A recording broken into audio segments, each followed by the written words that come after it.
Kali ini kita mau bahas sesuatu yang jujur aja nyesek banget.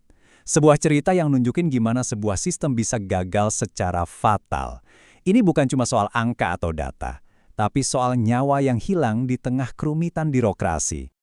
Karena ibunya tidak mampu membelikan pensil dan sebuah buku tulis. Cuma gara-gara itu. Sebuah kalimat yang kedengarannya sepele, tapi di baliknya ada tragedi yang seharusnya nggak perlu terjadi sama sekali. Kalimat tadi itu adalah alasan dibalik meninggalnya seorang anak laki-laki, umurnya baru 10 tahun, inisialnya YBS di Nusa Tenggara Timur. Dan kematiannya ini jadi pintu masuk buat kita ngelihat masalah yang jauh lebih besar dan sistemik di negara kita. Oke, kita bedah satu-satu ya. Kita mulai dari bagian pertama, tragedi sebuah pensil. Gimana ceritanya sebuah keluarga yang jelas-jelas butuh bantuan, malah sama sekali nggak tersentuh program pemerintah? Coba deh bayangin, kalau aja keluarga YBS terdata dengan benar, mereka itu seharusnya dapat bantuan dari program Keluarga Harapan atau PKH. YBS sendiri juga bakal dapat Kartu Indonesia Pinter, yang artinya dia bisa dapat uang tunai buat beli semua kebutuhan sekolahnya, pensil, buku, seragam, hal-hal yang mestinya jadi hak dia. Nah, ini kan jadi pertanyaan besar ya. Programnya banyak, kok bisa ada yang kelewat?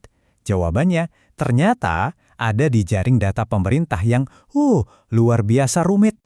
Pertama, ada yang namanya DTKS. Ini ibaratnya database induk dari Kementerian Sosial yang isinya data 40% penduduk termiskin se-Indonesia. Harusnya, ini jadi fondasi utama buat semua bantuan sosial. Terus, ada lagi yang namanya Reksosek dari BPS. Nah, bedanya apa? Kalau yang ini tujuannya lebih ambisius lagi. Mereka mau mendata kondisi sosial ekonomi semua penduduk Indonesia, bukan cuma yang miskin. Heads, belum selesai. Masih ada lagi. Namanya P3KE dari Bappenas. Ini database lain lagi yang juga isinya pemetaan kondisi keluarga. Jadi kebayangkan, setidaknya ada 3 database raksasa yang jalan sendiri-sendiri, tumpang tindih. Nah, ngeliat betapa ribetnya ini semua, pemerintah akhirnya punya ide. Solusinya kedengaran masuk akal banget di atas kertas. Ayo kita gabungin aja ketiga data raksasa itu, DTKS, Reksosek, sama P3KE jadi satu data super. Namanya DTSN, Data Tunggal Sosial Ekonomi Nasional. Satu data untuk semua, keren kan?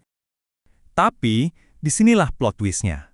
Niat baik buat nyederhanain data, malah jadi bumerang.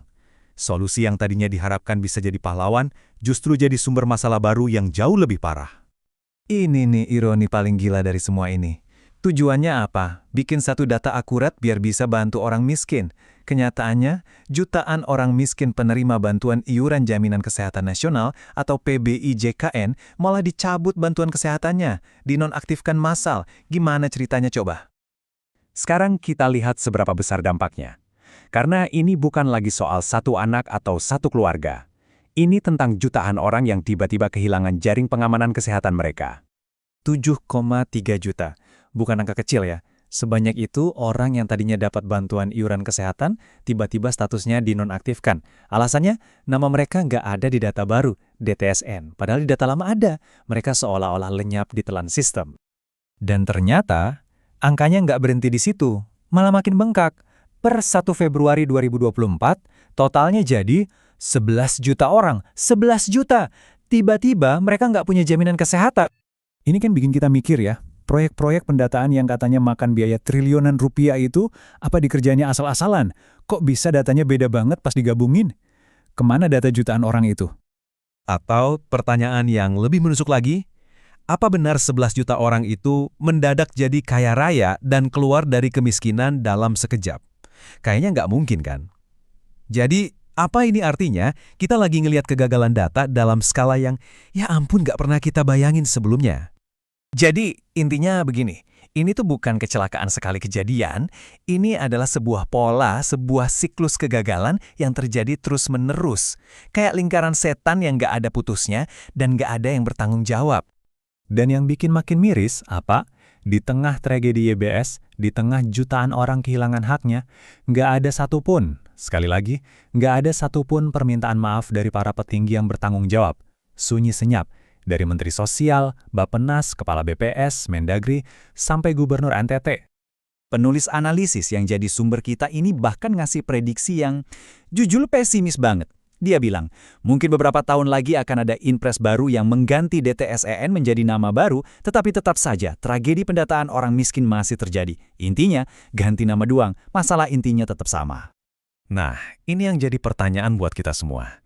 Kalau bikin data baru lagi dan lagi, itu terbukti bukan jawabannya. Terus, gimana caranya kita bisa mutus rantai tragedi ini? Gimana caranya supaya nggak ada lagi YBS-YBS lain di luar sana?